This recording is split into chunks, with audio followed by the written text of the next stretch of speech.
I'm here with Jared McCain, potential top 10 pick in the 2024 NBA draft. Jared, how you doing today, man? I'm doing great. I want to ask you right off the bat, if somebody's never watched you play, they've never watched you at Duke, never watched you at high school, anything like that, how would you describe your game to help that person understand how you are as a player? Yeah, I mean, I feel like I've been a shooter my whole life. Like, shooting has been my most translatable skill on each level I've been to. So I feel like I use that to kind of create my whole game to open up, whether it's driving, kick, create for others. I feel like I can play on the ball as well. And then I feel like I'm a leader on the court. I feel like I just play with joy. I think you see me a lot on the court just smiling and having fun. I think that translates to what I do on the court. So you said shooting's been your main skill. That's your number one thing. You shot over 40% this year. What are some other qualities that you bring on the offensive end of the floor? Yeah, I feel like, at Duke, whether it was being able to initiate the offense, not as much, but I feel like that's something I can bring to the table. In the pick and roll, I feel like that's something I'm big on. I love making reads and something like that. But yeah, I think the mid-range game, I think I finishing, I was really well, better than a lot of people I think expected for me to finish at the rim. So I feel like a little bit of it all. Why was it better than people expected? I think, because maybe my athletic ability isn't with the 50-inch vert, but people expect me not to finish at the rim that well because of that. But using creativity and just working on touch shots is something I do. So I think I was able to do it pretty well. Who are some players that you compare yourself to? All-star wise, Steph Curry, Brunson, of course. But I feel like I watched a lot of just Kyle Lowry, CJ McCollum, Fred VanVleet, Malcolm Brogdon, Bruce Brown. We were joking in a lot of my interviews. They asked a lot about who I watched, like that's maybe not in the league. And I remember asking my trainer, Shay, for some highlights of somebody who plays really good defense, who may not be with a 7-foot wingspan or something. And so he sent me some Aaron Craft highlights from the D League. Aaron Craft. Yeah. Yeah. So I was watching those. A hustler at Ohio State back in the day and in the G League for that matter. Yeah. And so like some of those players you named, are any of them players that you kind of idolized growing up, or are they just more people that you kind of compare yourself to as a player? Like, is there a difference between the players you idolize versus the players that you are actually comparable to? Definitely Steph. I mean, I've been watching Steph since he became who Steph is.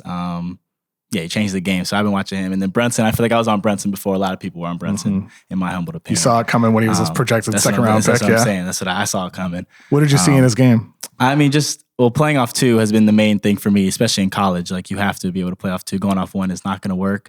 The footwork, him just being a smaller guard, I just love watching him create in such small spaces. Can you describe to me the importance of, jumping off 2 feet versus 1 foot finishing at the rim? Yeah, I mean, Coach Shire would love me talking about this segment. But, going off one, it's just you have very limited abilities when you go off one. You can't really see when you're passing. When you go off two, you're able to make decisions, kind of come to a stop, see what you're going to do, pivot off of it, either make a shot or make a pass off of it. Off two is just way better in my opinion. I spoke with Devin Carter from Providence, another potential lottery pick like yourself, and he also said like his final year at Providence, that was the thing the coaching staff really drilled into him, and he felt like it improved his finishing dramatically. Yeah. Was there a point where you were more of a 1 foot finisher and had to change? Yeah, I think even in high school, just playing against, smaller competition, less physical at the high school level, it's something you get used to. And especially when, you're better than a lot of players you're playing against, you get used to it.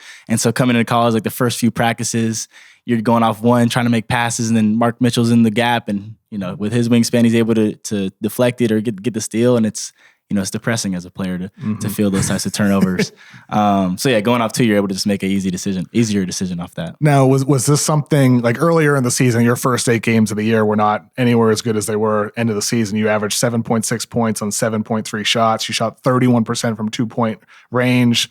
Last, remainder of the season, you were at 16.2 points on 11.5 shots, 56% from 2, 42% from 3, 90% from the line. So there's a dramatic improvement from early season to late season. Yeah. Was that early season kind of like the adjustment period for some of these new skills for you? For sure. You think you're prepared going into college. You think you've done all the work to get to that level, to you want to succeed at that level. And then it doesn't work out. And I kind of knew going to freshman year, you're going to have ups and downs. Like, you got to just be ready for it. And when it happened, it was still depressing because obviously you put the work in, you want to succeed at that level, and you feel like you can. And then when it doesn't work out, you're just like, damn, what am I doing wrong? So it just kind of took a lot of, looking internal, like, what am I doing? Like, I just got to keep working, keep going. And Coach Shire pulled me aside. We talked a lot throughout the season. He was able to give me the confidence to just keep going. And I knew it was going to click at one point. I knew the work was going to work. So like at that time, like what were the things you were doing to kind of stay positive? What was your mindset, as you kind of transitioned from the early season struggles, Champions Classic to, really thriving down the stretch? Yeah, I mean, one thing I always thought about, and it's in my notes, it's in most of my journals I write in. I went to the Curry camp and I asked him, I was like, how do you deal with going through a shooting slump, or how do you deal with pressure in general? And all he said was trust his work. And that's been, a good mantra for me to just live by. And so at that point, it kind of came back to me, and it's just like, I just got to keep working. Just keep working throughout the season. A lot of people I think tend to not work throughout the season because, it's hard on your body. You got to know emotionally, physically how you feel. But I think pushing through that and being able to work out throughout the season made me a lot better, especially in that beginning part.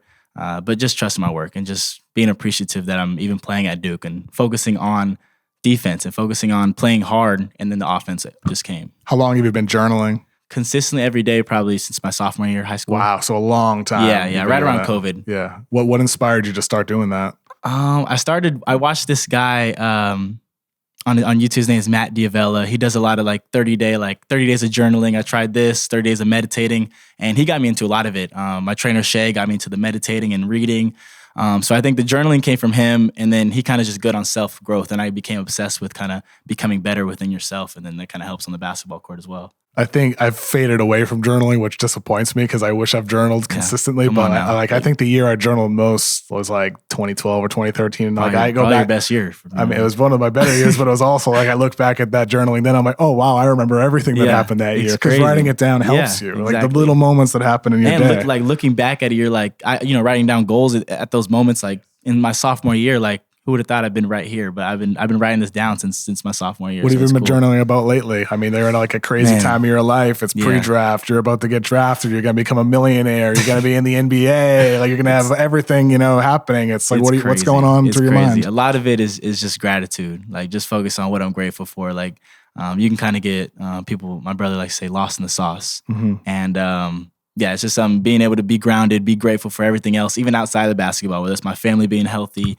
myself being healthy. And then, being an NBA draft pick is literally a dream come true. So like that, I don't even have words to describe it yet. It's still kind of surreal to me. Yeah. I mean, when you walk across that stage, then you'll know how it actually feels. Exactly. So what was the game this season where you felt like it was your best overall game?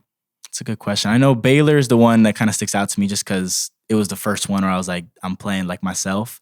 Got over the hump after, or that was early season, right? Yep, early season. Mm-hmm. So that kind of got me going, I felt like. But I think, a lot of people point Florida State, of course. That was just fun being able to just 35 points just that night. Make shots. And it's just really fun to make shots. How many threes do you have in the first half of that game? 6, 7? Something like that. A lot of threes. It was something like that. But yeah, I think playing well in March Madness, I feel like that's so JMU, like that's so fun to play great in March Madness, like looking up to all those players who you've seen go off in March Madness before. It's kind of hard to pinpoint one game, but JMU is probably one of my favorites too. Yeah, I mean, that Florida State game, I think it was like maybe your 6th or I don't know, however many threes, and it was like a Harden-esque step back on the left wing. Yeah, I was just out there. I think LeBron has said I was just out there trying stuff. I don't really know what was going on. I was just trying stuff out there. I mean, of all the threes you hit in that game, one of my favorite plays you made was a pass. It was like you kind of, I think, crossed over on the left wing, made it look like you were going to use a step back, but then you drove and had like this beautiful kind of like pass, I think, to a cutter or the big man. Yeah. I think it showed like how you're weaponizing the threat of your scoring to be a passer. Yep. Is that something that you feel like as you continue improving as a perimeter scorer could be kind of the next step for you to be more than, just, quote unquote, score first guard? Yeah, for sure. I think, using the already strengths and threats you already have to create for others or even create better shots for yourself is amazing. So I think that's something in my game that, I'm close to unlocking. And I think in the league I'll be able to find it and find a rhythm with that. What's your off-season schedule been like as you're training now? Yeah, it's been mostly, I like to train in the mornings, kind of not get it over with, but like get it over with a little bit. So, wake up, a journal, do all that stuff. And then usually train either at 7:30 or 9:30. And then I'll do strength and agility. In the morning, it's more like live work, more like making reads and stuff like that, and then strength and agility. And then at night, we'll get some shots about 3 days a week. So okay, I see. Night, yep. Now, as you're training now, like what are the things that you're working on, focusing on? Is it more physical? Is it skill development? What's the focus? Yeah, I think now it's more making reads. Like I think that's big in the league is just being able to be on the ball, make reads off the ball. If someone drives middle, being able to relocate off of them. So I think a bunch of different situational stuff, whether it's a certain set, that stuff we're all working on. And then at night, just getting the shots, movement shots, all the stuff that you're going to expect to see in the league. So like you talked about like, developing, like making reads and pick and roll and all that. Have teams kind of emphasized to you at your size, like, hey, we want that to be the next step of your improvement? Or is that more something that you've just kind of know you need to focus on yourself? Yeah, it hasn't been something that's been too kind of focused on. A lot of teams ask me like what position I am, and then I think that kind of bases off of that question. What position do you say you are? I always end up saying, shooting is obviously my most translatable skill, but I think on ball, I mean, I've played it my whole life. It's funny when people say that's a criticism of mine because I've played it on ball my whole life. It's just something where I found my role and found my position I needed to play at Duke, and that's kind of what I played. So I usually tell them I'm probably naturally a shooting guard, but I've played point guard my whole life as well. So it's combo guard. Exactly. Yeah, I mean, I think positions are, it's like you have guards setting screens nowadays in the NBA. I mean, there's so much inverted, positions. What do they actually even mean at this point? Yeah.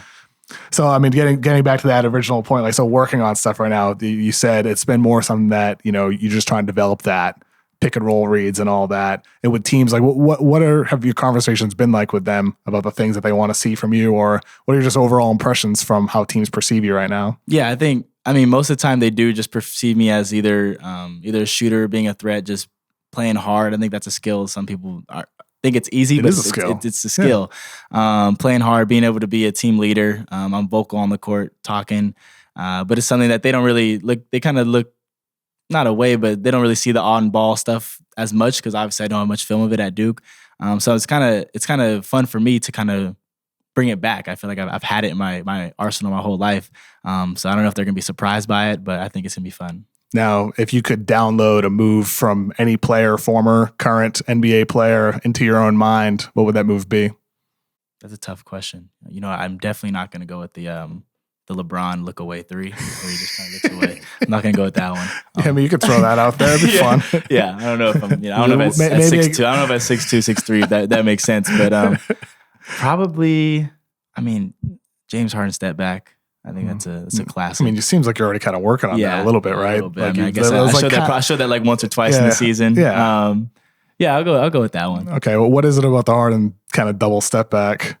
It just looks pretty. Yeah, it does, right? It's when it's aesthetically pleasing, I think it make plus 10 points. I think it makes sense for. But it's like masterful footwork too. It's like pushing the limits of the rule book because it's not a travel. Yeah. Exactly. Yep. I think that's a good one. What are your impressions of Cooper Flagg, who will be attending Duke next season? I mean, the film speaks for itself. I got to play with him and pick up some when we were at Duke. So just seeing him, how he plays hard. Like, he has the talent, but a lot of people don't play hard, like we were talking about. And that's going to take him, I think, the farthest, because when his shot's not falling or when he can't find something in his game, then I think he's going to play hard, and that's going to affect the game in multiple ways. Shout out Coop, though. That's my guy. I mean, he chose the school everybody anticipated. Exactly. Let's talk about some Duke alumni. Let's go back to Shane Battier, the 6th pick in the 2001 NBA drafts. He's kind of one of the first players that really openly embraced analytics. He talked about how it helped him learn about Kobe Bryant tendencies, how to defend him. Do you find value in advanced numbers like that? Has there ever been an instance in which it has kind of helped guide some of your decision making or helped you improve as a player? Yeah, I think my trainer, Shay, I bring him up a lot, but he kind of dictates kind of a lot of stuff in my life, and he sends me a lot of film and a lot of stuff analytically, whether it's taking that mid-range shot and whether shooting a three. It's kind of funny that in the game, you're obviously not kind of thinking about that stuff. So whatever's the best shot taken is the best shot for me. But it's definitely something we look at and we talk about. What's a better percentage shot? What's better for me personally? It's definitely something we talk about. So it's like something that kind of just becomes ingrained in you. It's like you're not thinking about the numbers, exactly. But it's like you just know it. It's like part of your instincts. Yep. Seth Curry, brother of Stephen Curry, he was undrafted in 2013. He's kind of another comparison for you sometimes. Yep. On the scale of Seth Curry to Stephen Curry, what are the things that you need to do in your career to be closer to Stephen Curry? What do you need to improve at to be closer to that level than Seth? Obviously, playing on the ball is going to help. But I think Steph has been elite at playing off the ball as well, just having the stamina, just run around screens and come off the screens like that. So I think being able to be effective on both and be super effective as Steph is on both, I think it's going to make it where the comparison is more Steph Curry than Seth Curry. But I look at both; they're both great players. Shout out Seth. Yeah, I mean, they both had super successful careers. I think Steph's defense too, like the physical improvement that he experienced. Yeah, a lot of over the people years. discredit his strength, but I mean, when we were playing him at the camp, like he's strong. Like it's very deceiving, but he's strong. For sure, he's wide, wide shoulders. Yeah. I remember, like, I think I interviewed. It might have been Clay years ago, and he's like, everybody talks about like Steph, he's the defender people pick on, but like look at who he's sharing the floor with. He's like a good defender, just everybody else is a great or like an all-time great defender. Of course he's getting picked on, but he manages to survive considering his improvements that he made. For sure. Carlos Boozer, the 35th pick in the 2002 drafts. Are you familiar with his painted hair? Have you ever seen those memes from back in the early 2010s? No. Were you too young for that? I've never even seen it. I didn't know he had painted hair. I didn't know that. Yeah, he had some like painted on hair. Wow. I'll find you a shout picture. Out to him. Yeah, I want to see this. Well, while I find this photo. This couldn't have been at Duke though, right? No, he was in the NBA at the time. But his son, Cameron Boozer, could be considering Duke as well. Yep. Have you ever played with Cam Boozer at all? I don't think so. Maybe at one of the USA camps, but I don't think so. Okay. Oh, wow. Wow. Yeah, think that's a future look for you? I don't know about that one. I think I'm going to keep with my hair. I don't know. I don't know about the painted on. Whether hairline or a whole head of hair, I don't know about that. Yeah, you got a great head of hair. Yeah, thank you. Thank you. JJ Redick, 06 draft, the 11th pick. I've heard he has I know he had a meticulous game day routine. I've heard that you also have kind of a game day routine that you've developed. Is that true? Yeah, I mean, I think I try not to be superstitious and stuff like that, but it kind of just happens. But I try to stick to a pretty strict game day plan. Can you describe what your game day routine is? Yeah. A lot of it's kind of what I do every day. Whether it's the journal, I wake up, I journal.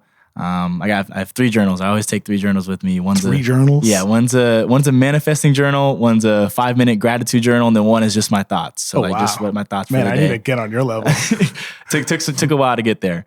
And then I do some meditation, whether it's breath work or just some form of meditation or visualization.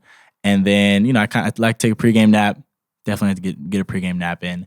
And then once it gets to the arena, just kind of get my shooting routine in. And I always I have a positive potato and then a good luck crystal, a green adventurine crystal, I think it's called. And yeah, I get that for good luck. What was the first one you said? The positive potato. Oh yeah, what is that? It's a little like an actual potato? No, it's not an actual potato. I got it off the TikTok shop, and I just had it throughout the whole Duke season. Yeah, it kind of just gave me good luck. I got it right before. I want to say it was like right around Florida State, a little bit before that. Then you dropped 35. Exactly. Right? So it was a part of it. And then I always read my favorite book is The Inner Game of Tennis. Okay. So I read a little part of it before every game. What's that book about? It's it talks about the mental side of sports, but it's coming from tennis. It talks about how there's a self 1, a self 2, and you have to the conscious mind, the unconscious mind, and just positive self-talk. My favorite part of it is this rose analogy. It's what I read before every game, and it just talks about how you're always in process. Curry talks about it a lot. You're always in process. Whether you have a bad game, good game, you're always in process, becoming better, becoming the best version of yourself. So it talks about a rose coming up and how you treat it the same. You give it the nourishment, the care it needs at each stage of its development, and it's a rose from the time you plant it till it grows into actual rose. So I love that. I mean, like inevitably there's going to be times in your life and career you go through adversity. Exactly. Do you feel like with this mindset you've kind of developed at a young age, like do you feel ready for those adverse moments? Yeah. Like do you feel confident like you're going to be able to get through those and continue growing from them? I do. I think that's one of my strengths is just being mature about those situations. It's the inevitable. It's going to come. Like bad situations, bad games, it's going to happen. So you just have to be able to find ways to get through it and know it's going to happen. Do you not let yourself get too high either? Like, do you keep steady? Yeah, that was one of my brother actually put it on my goal board at Duke. It was the first one. It was never get too high, never get too low. And you don't let yourself get too high then? Yeah, you try not. It's hard to. Yeah. It's hard when you drop 35, it's like hard to not be so excited, be like. You got to enjoy those moments for too. Sure. You got to embrace it. You can enjoy it and then it's like, okay, but I got to prepare for Miami next game. And it's just like stuff like that you have to be conscious of. But you try not to get too high or too low. It's always like, it's like you enjoy it, you celebrate it, then it's on to the next thing. Yeah, yep. And now, last Duke player I want to ask you about, Kyrie Irving, the number 1 pick in the 2011 NBA draft. Do you think he's the greatest ball handler ever? Yeah. I didn't get to see, obviously I didn't get to see live of like Allen Iverson or people like that. So for myself, I'm going to go Kyrie. Okay, I think that's a good answer. Yeah. I mean, I would agree with that. Describe yourself in 3 words. I go positive, go hardworking, and those 2 words, but hardworking, We'll put a and dash in there. yeah, a little Yeah. dash, and I think mature. I think I'm mature in a lot of situations, and I try to be, just try to think the game, think stuff maturely in every situation I'm in. So I'll go with those 3. Positive, 3.5. hardworking, mature. Yeah. I think you have wisdom. That's for sure. I mean, the journaling is something that like a lot of people don't pick up later in life, Yeah. or they don't do it at all. Yeah. Like, like me. Exactly. I mean, 2012 though. 2012. Yeah, it's 2012. I did. Yeah, when I was 21, I did. That's good. That's good. Now I've noticed like people talk about the nails, the TikTok dancing, and all that. You also have some singing videos on TikTok as well. I enjoyed your Green Day cover. Oh, thank you. Thank you. Now, are you a musician as well? I don't think I'd consider myself fully a musician. I think I'm a part-time, maybe not. But you play an instrument. What do you play? I played viola when I was in 5th grade. Oh, wow. Yeah. Real special there. Real special in the viola scene. Can you still play it? I probably give a few notes, maybe. Do a TikTok video. Maybe That'd be kind of cool. Yeah, something like that. I want to learn the piano though. That's the one I really want to learn. I'm trying to learn right now, actually. If you could have a superpower, what would it be? Probably to teleport. Yeah, it'd be nice, right? I think that'd be cool. Imagine we could just go to France right now. Yeah, no traffic. Like you just can skip. I think traffic's the hardest one in LA. Mm-hmm. What's your biggest motivator? Probably my brother. He's been with this process this whole time, and like the stuff he sacrifices for my life is crazy. And it's something I look up to him for. Biggest inspiration, biggest influence in a lot of things.